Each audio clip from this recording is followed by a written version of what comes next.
안녕하세요. 전 60대 주부입니다.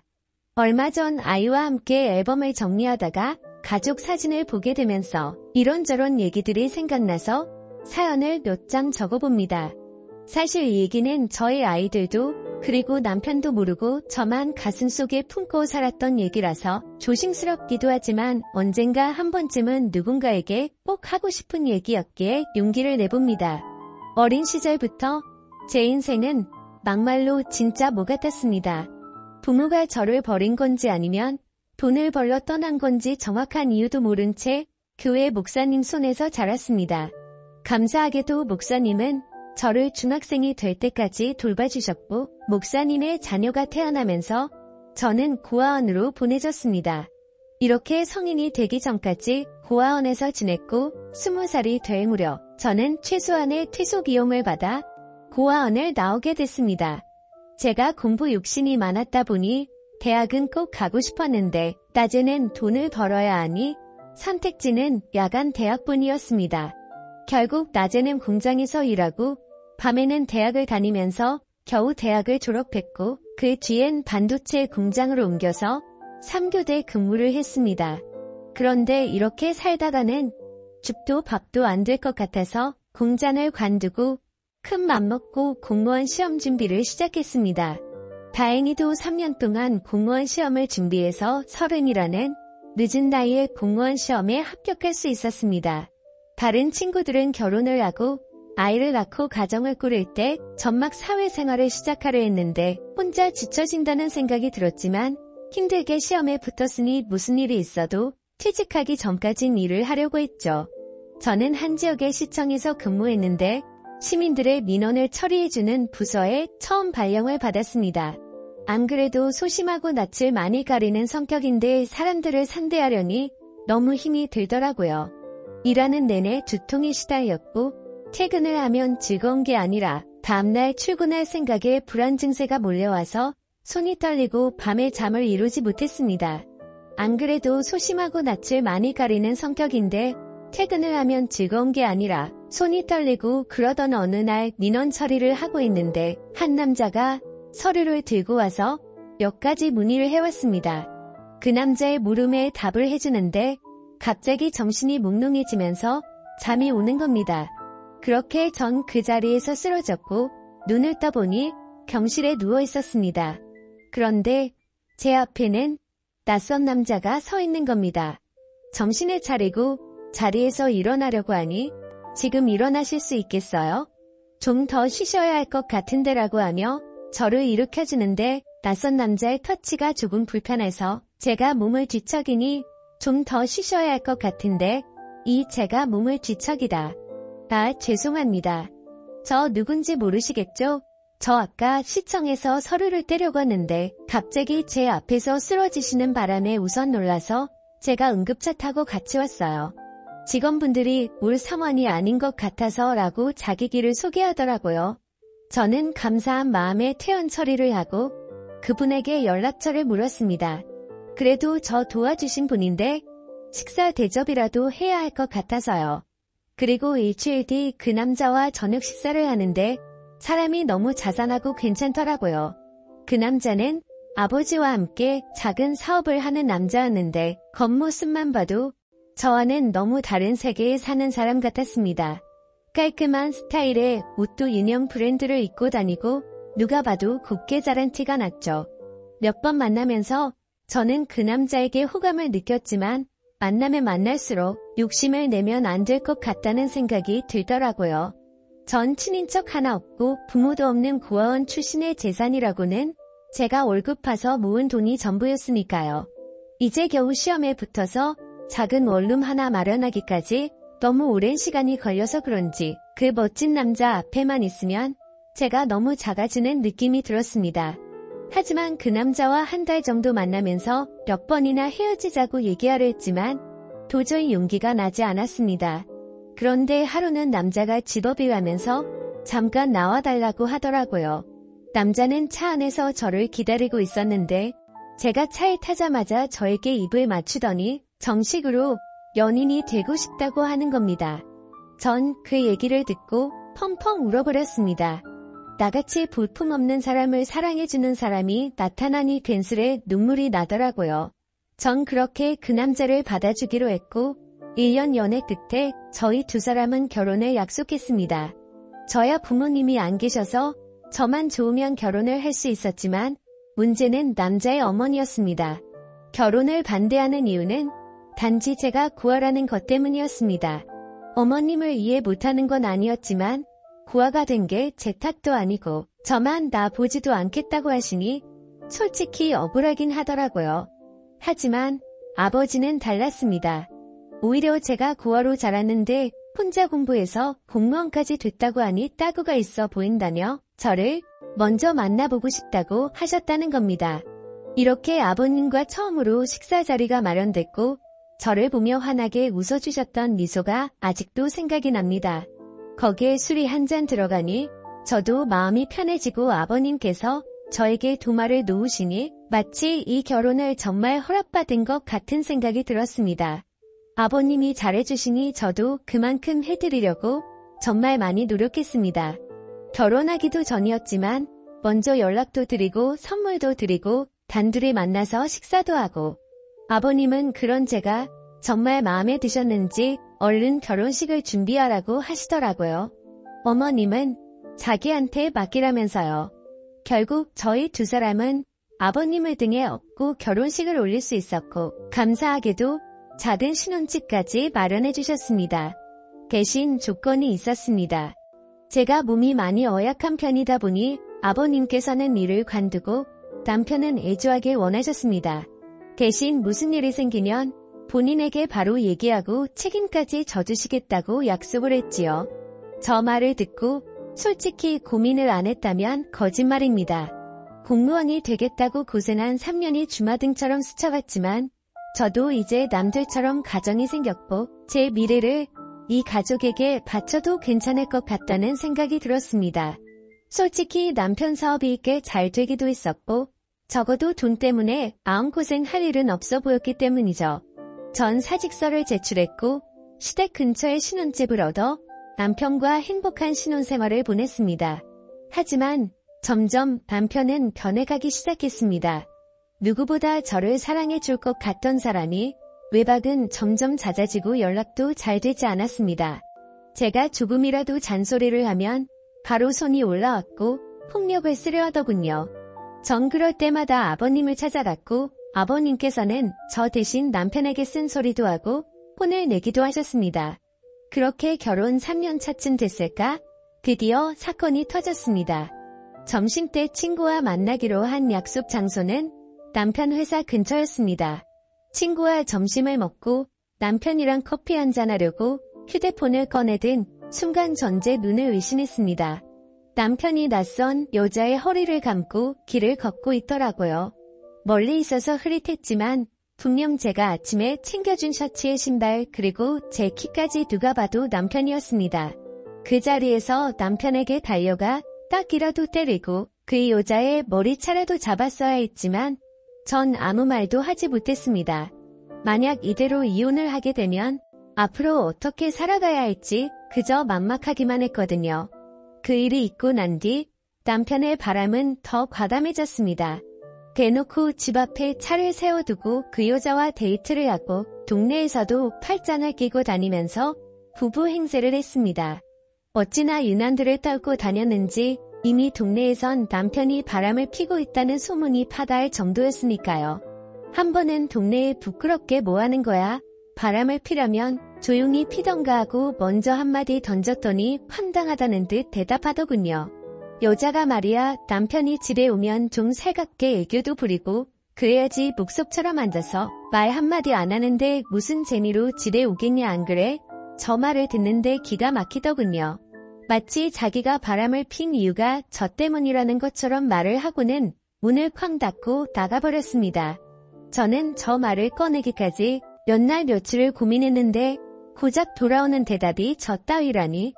이대로 집에 혼자 있으면 이대로 제가 죽어버릴 것만 같아서 누군가에게 위로받고 싶었지만 전화 한 통 걸 곳이 없었습니다. 전 결국 시댁에 모든 사실을 다 얘기했고 어머님은 남자가 사업을 하다 보면 그럴 수도 있는 거라며 그냥 잊고 살라고 하는 반면 아버님은 달랐습니다. 이 새끼 저 새끼 이대 닮지 못할 험한 욕을 하시더니 남편에게 전화를 걸어 당장 집으로 오라고 하시더군요. 그날 밤 남편은 밤새도록 아버님에게 두들겨 맞았습니다. 마음 같아서는 당장 이혼이라도 하고 싶었지만 뱃속에 아이와 직장도 없는 제가 갈 곳이 없었기에 섣불리 이혼 얘기는 꺼내지도 못하겠다고요. 아무 말도 못하는 저를 보고 아버님은 허튼 생각하지 말고 신혼집 정리하고 여기로 들어와라. 내가 저놈은 무슨 일이 있어도 버릇을 고쳐놓을 테니 나만 믿고 들어와라고 하시더군요. 평소 아버님 말이라면 꼼짝을 못하던 남편은 일주일 만에 신혼집을 정리했고 저희 부부는 결국 시댁으로 들어오게 됐습니다. 아버님 말대로 시댁으로 들어오니 남편이 꼼짝을 못하더라고요. 그렇게 5년 정도 그 집에 살면서 아이도 출산했고 크고 작은 사건들은 있었지만 그냥 남들처럼 평범한 날들을 보냈습니다. 저는 평소처럼 아이를 어린이집에 데려다주고 집으로 돌아오는 길이었습니다. 깜빡하고 열쇠를 안 가지고 와서 밖에서 문을 두드렸는데 인기척이 없는 겁니다.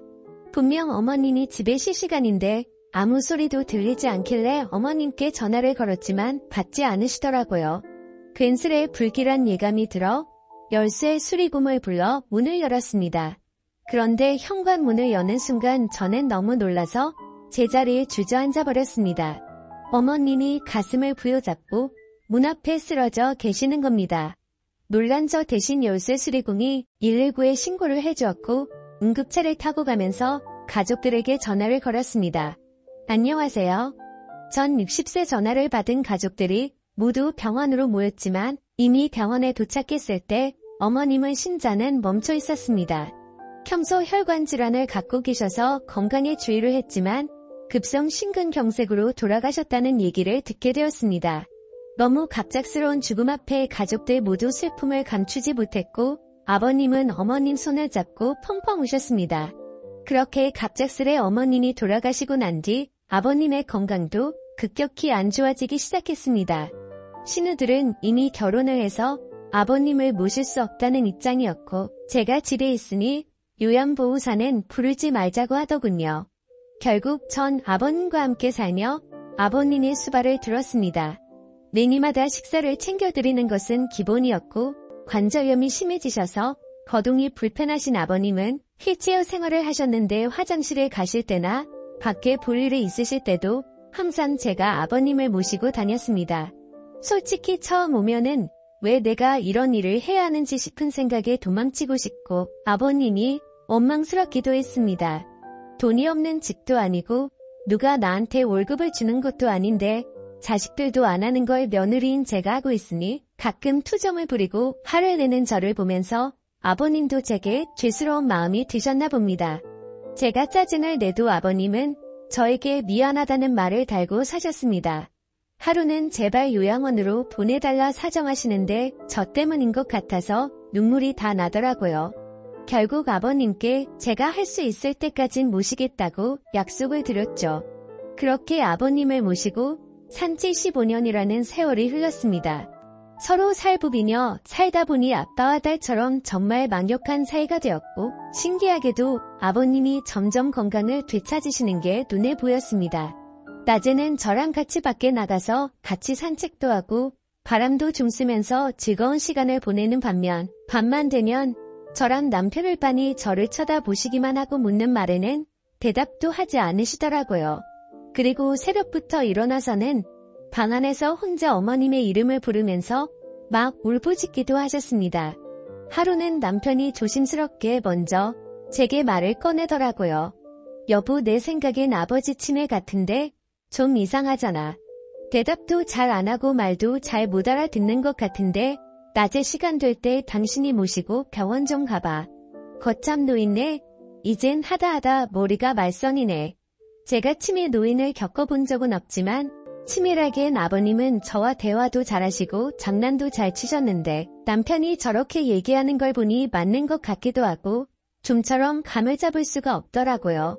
날이 밝으면 아버님을 모시고 병원에 가야 하나 생각하고 침대에 누워 잠이 들렸는데 밖에서 인기척이 들리는 겁니다. 남편은 제 옆에 누워 코를 골며 자고 있고 인기척이라면 아버님 폰인데 뭐가 필요하신가 싶어 밖에 나왔더니 후다닥 방으로 들어가시더라고요. 그 다음 날도 또 다음 날도 아버님은 밤마다 제 방 앞에서 서성이시다가 제가 나오면 다시 방으로 들어가셨습니다. 왜 저러시는 건지 궁금하면서도 별별 생각이 다 들더군요. 어머님이 일찍 돌아가신 후로 외로워서 저러시는 건지 뭐가 필요하신데 말을 못하시는 건지 저는 걱정스런 마음에 거실에서 아버님을 기다리기로 했습니다.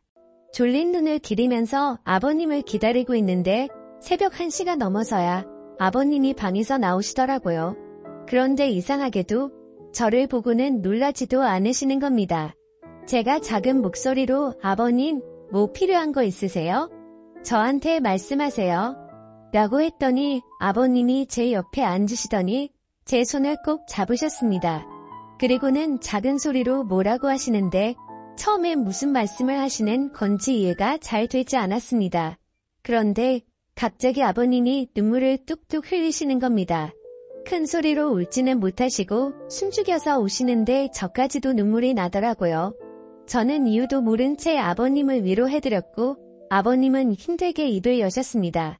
희정아, 정말 고맙다. 내가 너한테 정말 고마워서 은혜를 어떻게 갚아야 할지도 모르겠다. 그리고 정말 고생 많았다. 내가 한 번은 꼭 말해야지. 생각을 했는데 정말 고생 많았다. 라고 말씀해 주시더라고요. 15년이 넘는 시간 동안 아버님을 모시고 살았지만 미안하다는 말뿐 고맙다거나 고생했다는 말은 한 번도 해주신 적이 없으셨거든요. 제가 아버님 앞에서 울자 아버님은 저를 꼭 안아주셨습니다. 그리고는 몇 시간 동안 이런저런 얘기들을 나눴지요. 그리고는 동이틀 무렵 아버님은 저에게 작은 종이 한 잔을 보여주셨습니다. 그 종이 속에는 유언장이라는 세 글자가 적혀 있었습니다. 그리고 그 유언장에 적힌 내용을 보고 저는 깜짝 놀랄 수밖에 없었습니다. 아버님이 가지고 계신 재산의 일부만 남겨두고 모두 저에게 위임하고 싶다는 내용이었습니다. 가슴에 손을 얹고 저는 돈을 바라고 아버님을 모신 것이 아니라 정말 제 아버지라는 생각으로 아버님을 모신 건데 그 유언장을 보고 마음이 너무 무거워졌습니다. 아버님, 제가 이런 걸 바라고 아버님과 함께 지낸 게 아니에요. 아버님은 그냥 제 아버지나 다름없으시고 제가 잘해드린 것도 없는데 하며 말끝을 흘렸지요. 그럼 알지 내가 왜 그걸 모르겠니? 자식들도 다 마다한 걸 며느리인 내가 해줬으니 거절 말고 받아라. 내 평생 은혜를 갚으려면 이걸로도 많이 부족하다만 이렇게라도 해야 내 마음이 편해질 것 같다. 말씀하시고는 방으로 들어가셨습니다. 그 일이 있고 난 뒤 저 남편 아버님 모두 아무 일 없다는 듯 평범하게 지냈습니다. 저도 아버님도 그날 일에 대해서는 얘기를 꺼내지 않았지요. 그리고 3년 뒤쯤 아버님의 아침상을 차려서 방으로 가지고 들어갔는데 아버님께서 누워서 눈만 껌뻑껌뻑 하시는 겁니다. 아버님 일어나서 식사 드세요. 마늘 장아찌 좋아하셔서 그거 만들었어요. 하고 말씀드리는 순간 헛기침을 크게 하시더니 그 자리에서 숨을 거두셨습니다. 저는 아버님을 끌어안고 펑펑 울었고 결국 아버님의 인종을 지킨 며느리가 됐습니다. 아버님 장례를 치르고 물건들을 정리하는데 신우들이 집으로 몰려왔습니다. 아버지 유언장을 발견했다는데 신우가 갖고 있는 유언장에는 재산의 10%를 자식 셋이 나눠 갖고 나머지는 아버님께서 평생 후원해 오신 보육원에 기부하겠다는 내용이었습니다. 그 유언장을 보고는 세 남매는 아버님을 원망하는 곡소리를 냈고 그 모습을 보면서 저는 그 모습을 멀뚱멀뚱 바라만 보고 있었습니다. 물론 아버님이 제게 주신 유언장 얘기는 굳이 하지 않았지요. 어차피 제 돈도 아니었고 아버님께서 좋은 일에 쓰시겠다고 결정하셨으니 그 뜻을 따르는 게 맞다고 생각했거든요. 그리고 한 달 정도 시간이 흐르고 우리 집으로 웬 남자가 한 명 찾아왔습니다. 그 남자는 자신을 변호사라고 소개하고 작은 명함과 함께 재산 이인장과 이혼 서류를 제게 건네주었습니다. 알고 보니 살아생전 아버님께서 변호사를 통해 유언장을 미리 전달해 두셨고 재산 위임 조건은 남편과 이혼하는 것이라고 하셨답니다. 이 사실은 돌아가신 아버님과 변호사 그리고 저만 알고 있으니 걱정하지 말라고 얘기하시는데 전 그 자리에 주저앉아 펑펑 울어버렸습니다. 아버님 바람대로 전 짐을 싸서 그 집을 나왔고 아버님이 남겨주신 재산으로 작은 아파트 한 채를 구입했습니다. 그리고 남편에게는 이혼 서류를 우편으로 보냈습니다. 다행인지 불행인지 남편은 별말 없이 동의했고 저희 부부는 그렇게 합의하에 이혼을 하게 됐지요. 벌써 아버님이 돌아가시고 남편과 이혼을 한 지 5년이 지났습니다. 전 지금도 아버님 일이 되면 저 혼자 작게 제사를 지내고 가끔 산소에 찾아뵙고 인사도 드립니다. 비록 제가 며느리로 아버님을 만났지만 친부모보다 저를 예쁘게 해주시고 사랑해주신 아버님에게 기회를 통해 정말 감사하고 사랑한다고 말씀드리고 싶습니다. 아버님 정말 감사합니다.